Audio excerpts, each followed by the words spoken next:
assent. But the truth is that in the National Assembly, we have not sent the details yet. We have sent the details will come very soon.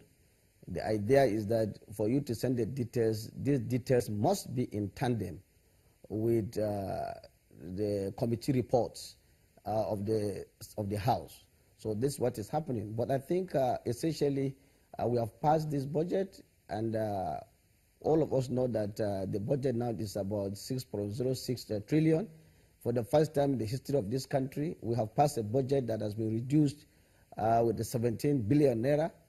This shows that there was proper scrutiny of this budget, and the benchmark so far we passed, according to the recommendation of the MTF, was $38 per barrel. The exchange rate officially stands at 179 naira to $1.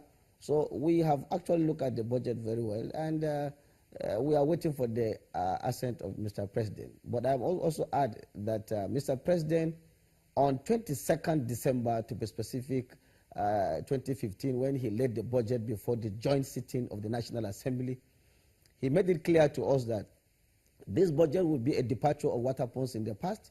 It will be seriously implemented, and we are hopeful that Mr. President will live up to his words and he will implement the budget. So I think Nigerians should look up to, by the time this thing is assented to become a law, it will actually be implemented according to what is in the budget. Passing the budget by the National Assembly is one thing. The president assenting to it is another. We've seen a lot of bills go to the president's table that have not seen the light of day because it probably do not suit the interests of the executive. 17 billion being deducted and removed from the budget that was proposed by the APC-led executive government. But now, do you think that at this point, that 17 billion that was deducted will not be something that will make the president return the budget for it to be amended?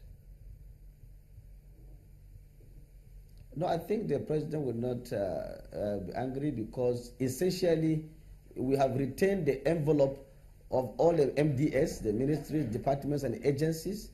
I mean, the size of the budget, we retained it, and I think the president will be happy with that.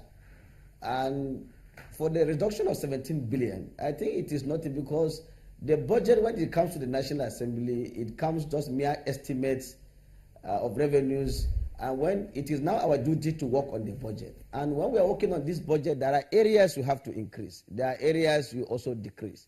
And if you realize that what you decrease is more than what you have increased, certainly there will be a drop in the budget. So it is not done with any intent. Normally, when you come across the budget and you discover that there is a place that you need to increase, you have to increase that budget. And this is done in tandem with the president's policies and programs. I must let you know that when we had issues with the budget, because we initially wanted to pass this budget on the 25th of February to be specific, but we are all aware that as the media was covering, some of the chief executives of the MDAs came and confronted us and said that some of the budget they actually laid with the budget office is not the same thing they met in the National Assembly. And realizing that we are all on the same page and to work for the change, the leadership of the House, quickly with the appropriation committees related with the executive, and some of these gray areas were sorted out together. So it was not done in isolation. And I think we did that in the best interest of the country, because the policy thrust of the government was also taken into consideration, the focus. For example, I must say that the social aspect of the budget that the Mr. President wanted, they will give some little cushion the effect by providing a certain amount of money to undergraduates or people who are not working. We have not even touched that amount. So there are things that I think we have done in the interest of this country. I think Mr. President will be certainly comfortable with what we've been able to pass. Interesting, because some of the issues that we're looking at is after the passage by the National Assembly, what next? You've taken us through some of what may happen right now, or that is happening to the budget as we speak. But then Nigerians are expecting. Those men and women on the street, the little boys and girls in the classroom are waiting for the impact of that budget. But let me bring into the discussion now a policy analyst and a lawyer, Mr. Curtis Adigba, who has joined us in the studio. Many thanks for coming on the program. Loads and loads of expectations. As a Nigerian, you go on the road every day, and what people are saying is budget. Even people who do not even have a clue to what the budget is, the shape of the budget is like, they're also expecting. But as we speak now, based on the expectations of Nigerians and what the budget contains, do you think that it will meet the aspirations of Nigerians? Well, thank you very much for having me in the studio once more. I think there is a lot of dissatisfaction in the land. People are beginning to lose so much faith in government and what the government says, considering the fact that the President Buhari led government, like I said somewhere, is the first government in Nigeria, the first president in the history of this country to get in the position with the highest approval rating. You know, that approval rating can only drop because he already hit the stratosphere even before he took office.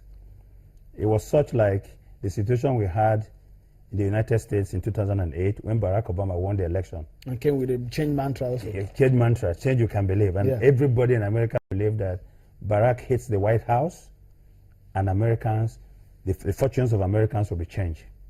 Now, they didn't look at the background, you know, or the existing circumstances under which Barack came to power. And that's similar kind of situation we had in this country.